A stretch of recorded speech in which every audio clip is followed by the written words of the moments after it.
Eu conheci um cara, tem um moleque que trabalha comigo aqui hoje, ele faz o Flow Games e o Flow Sport Clube, o David Jones, é o vulgo dele na internet, é o David Jones. A gente se conhece desde 2001 e ele começou a fazer vídeo pra internet, sei lá, no final dos anos 2000. E aí eu via ele fazendo, achava, pô, legal isso aí, pena que eu tenho que pagar aluguel, porque eu achava que não tinha uma carreira ali, entendeu? Então eu continuava dando aula e eu fazia uns vídeos pra ele de vez em quando e tal, aí começou a existir essa carreira. Eu ia falar, naquela época não existia mesmo. E aí eu criei um canalzinho de jogos em 2014 e em 2018 que a gente começou o Flow. Então levou um tempão de uma coisa pra outra. Mas Flow já tem 7 anos, pô. Já tô velho aqui. Já conversei com uma porrada de gente, Eu cara. imagino. Então, Deve ter rendido muito. Pra mim é gostoso, cara. É poder conversar com gente interessante todo dia e ouvir umas perspectivas de vida que... Diferentes. E de vários nichos, sabe? Então eu falo com gente do carro, com gente da neurociência, com gente da política. A política tem pra caramba também. Com gente do budismo. Com gente do budismo. Com gente de tudo quanto é religião, eu tô exagerando, mas de algumas religiões diferentes. E é isso, o ser humano é interessante pra cacete. Então a gente começa a ver por que as pessoas acreditam nas coisas. Isso pra mim é fascinante. Mas gera um monte de dúvida. Eu imagino. Deve te abrir um triplex na cabeça, né? Porque então, você deve ouvir possibilidades que... Exatamente. Toda vez que eu converso com alguém que me abre uma possibilidade nova, um jeito diferente de enxergar, é como se um outro universo inteiro tivesse sido apresentado. É como se um novo conjunto de regras do jogo vida tivesse sido desbloqueado, sabe? E aí coisas que tu imagina... E é engraçada essa metáfora que você usou. Por quê? É como se um novo conjunto de regras do jogo vida tivesse desbloqueado. E é isso mesmo. Pra mim é meio isso. Então, conversar sobre espiritualidade com pessoas, por exemplo, eu fico, cara, quer dizer que existe, que isso funciona? E pra mim, independente de acreditar ou não, mas é fascinante como as pessoas se conectam pra cacete com algumas coisas, sabe? E, pô, a verdade é que se o mundo espiritual for ver, assim, se a gente conseguir interagir com o mundo espiritual, se ele existir, pô, ia ser muito legal. Tem todo um conjunto de regras diferentes das regras que a gente está acostumado a viver que está disponível. Então eu gostaria muito que existisse tudo isso, né? E que pode mudar tudo, né? E que pode mudar tudo a qualquer momento. E a gente nem sabe se a gente entende. Perspectiva. Né? Porque uma das coisas mais legais da vida é a noção de que tem tanta coisa para entender, para ver, para experimentar, que é só muito interessante mesmo. Mas é só gente igual a gente que pensa isso. O senso comum não pensa isso, não. Mas como é que acontece esse... As pessoas só vivem, só existem. Mas como é que a gente faz, então, para dar um empurrãozinho nesse sentido? Para as pessoas começarem a olhar para as coisas e não serem somente guiadas pelo seu herói. O herói de escolha, qualquer que seja religioso, político, esportivo, qualquer herói desse aí. Como é que a gente fala assim, cara, ó, tem vida, hein? Separada aqui do teu herói, assim. Você pode, inclusive, ser o protagonista, já pensou? Deixa sair da plateia disso. Eu falo que tem um versículo na Bíblia que eu gosto muito, independente da Bíblia ser um livro religioso ou não. Que o versículo diz assim, o meu povo padece por falta de conhecimento. Eu acredito muito nisso. Conhecimento liberta. Você é livre por tudo aquilo que você conhece. Você é prisioneiro de tudo aquilo que você não conhece. Se você sentar com um neurocirurgião, ele vai começar a falar coisas do seu cérebro, da sua cabeça, você vai ficar... Você não entende de neurocirurgia. Então a gente é preso, a gente fica encarcerado naquilo que a gente não conhece. O conhecimento liberta. Então eu acho que o trabalho que a gente faz, inclusive de internet, essas coisas, é tentar viabilizar isso para as pessoas. Eu vejo isso todo dia. Ontem eu conversava com uma pessoa me chamou para um papo informal... E a pessoa me fazia algumas queixas da vida dela. Não, foi abrindo um mapa, assim, ó. De dizer, cara, você mexeu a peça errada aqui. Se você apertar esse botão e esse botão e esse botão, esse jogo vira. Mas vira assim, ó. Eu acredito piamente nisso. O conhecimento liberta. E quando a gente sabe o que fazer e o que não fazer, inclusive... Porque tem coisas que se a gente fizer também vai dar muito errado. Isso amplia possibilidades. E eu acho que o nosso trabalho é gerar essa curiosidade nas pessoas, é fazer com que as pessoas queiram conhecer para se virar melhor. Isso que você falou de protagonismo.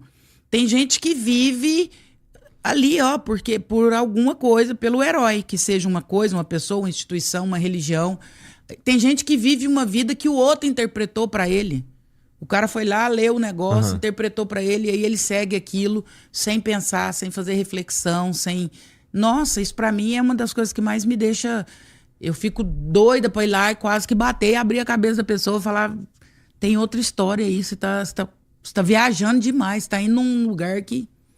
Eu sinto que o máximo que dá pra fazer, e já que você citou a Bíblia, mas aí, bom, vou fazer a comparação de qualquer forma, mas eu não quero dizer nada, né?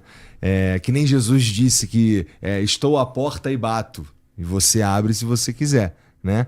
É a mesma coisa esse entre aspas, na minha opinião, pelo menos do jeito que eu tô percebendo como as coisas funcionam, entre aspas, esse despertar, ele precisa, a gente consegue no máximo bater na porta.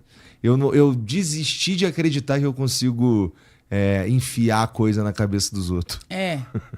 E eu acho que isso faz com que a gente se afaste das pessoas. Eu, por exemplo, me afasto muito. Quando eu percebo que alguém não quer melhorar, que a pessoa é ignorante naquelas coisas dela ali, isso é uma coisa que me irrita no ser humano. Talvez uma das poucas coisas que me irrita no ser humano. Esse hermetismo, essas pessoas herméticas que não querem discutir a sua própria existência, suas crenças, eu vazo fora. Eu não tenho zero paciência pra esse tipo de coisa. Eu só não discuto mesmo. Não tá afim. Quando eu vejo que não tem como ter um diálogo, não tem como evoluir sem um diálogo, né? Não tem como você chegar a lugar nenhum, não tem como você chegar a um consenso, não tem como você pôr a sua ideia à prova sem um diálogo. Se você tá ouvindo para responder apenas e não para entender, tu não tem diálogo, né? E aí, se tu não tá afim de dialogar, então não vamos dialogar. Então não tem também discussão, sabe? Então se não tem diálogo, eu também não vou entrar numa discussão com ninguém. Então aí Não, também não, mas aí eu me afasto, não tem nem convivência, porque aí pra mim não dá. Mas a gente não tá numa fase que tá todo mundo meio... Se afastando. Se afastando, justamente por causa de crenças pessoais. O cara, e talvez o principal motivo dessa separação seja uma crença política. Como é que a gente faz pra reverter isso, pô? A gente não tá querendo reverter isso? Não é nem só uma crença política, né? Eu acho que tantas crenças, né? Eu acho que a crença ela é uma questão complexa. Ela é muito boa no momento que eu acredito que ela é boa pra mim e não quero ela impor. Verdade. A crença ela está a serviço da melhoria do ser humano. Se ela não te melhora, se a sua crença não te melhora como pessoa, se ela só te piora, ela não serve pra nada. Mas como é que tu vai saber que ela só te piora? Alguém vai te contar?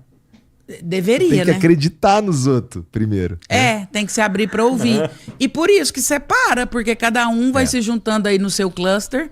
A gente adora quem pensa como a gente. É verdade. Seja religiosamente, politicamente, a gente adora. E a gente vai criando ali os clusters da gente, cada um no seu pequeno mundo. E aí a gente mete o pau em preconceito, mas a gente tem preconceito com o outro grupo, né? Não pode ter preconceito e tal, mas aí você tem preconceito com quem pensa diferente de você, com quem age diferente de você também. E tem jeito da gente... o que dá pra... Vamos lá, no meu círculo pessoal, o que será que dá pra gente fazer pra tentar emprenhar essas pessoas com a ideia do pensamento crítico? Porque... o que eu tento fazer é trocar ideia, mas tem hora que não tem conversa, né? Então a gente faz o quê? Vai embora mesmo? Acho que sim, né? O vai embora é uma possibilidade, mas eu falo o seguinte, eu não troco ideias, eu troco perguntas. Eu gosto muito da maêutica socrática. Sócrates não respondia, Sócrates perguntava, né? E eu acho que quando você... Porque maieuta, né? Maieuta, parteira, em grego. Então, o Sócrates dizia, eu sou uma parteira, eu faço a pessoa parir a verdade dentro dela. Eu acho que a melhor forma de quebrar um ignorante é fazendo ele parir a verdade dentro dele mesmo.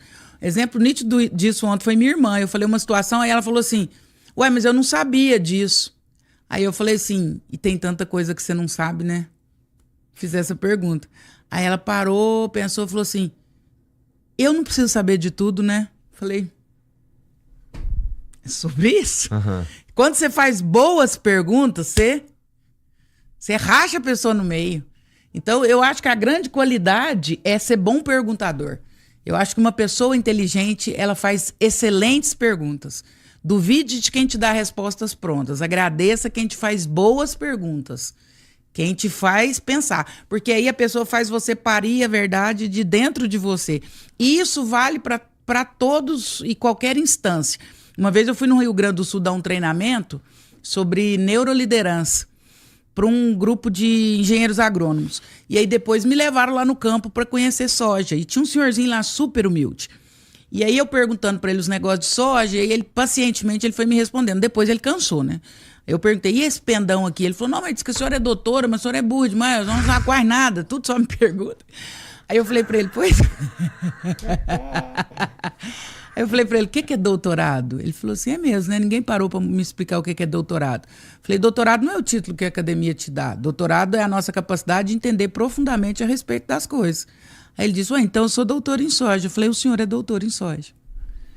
Então, quando você tem a caridade de fazer boas perguntas, talvez você gere um despertar.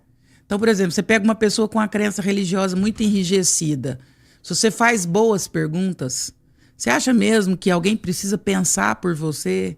Você acha mesmo que alguém precisa interpretar por você?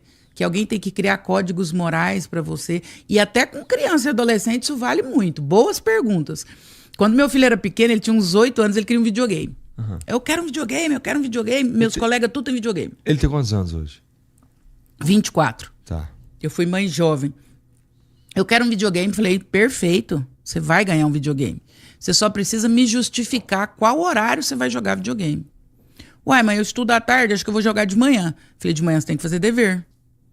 Uai, então à noite. Falei, à noite você tem que fazer esporte e dormir. Ué, mesmo, né? Então durante a semana não tem como, né, mãe? Falei, não tem como. Ah, eu vou jogar no final de semana. Falei, final de semana a gente precisa ir no clube, a gente precisa visitar a avó, a gente precisa fazer as nossas coisas.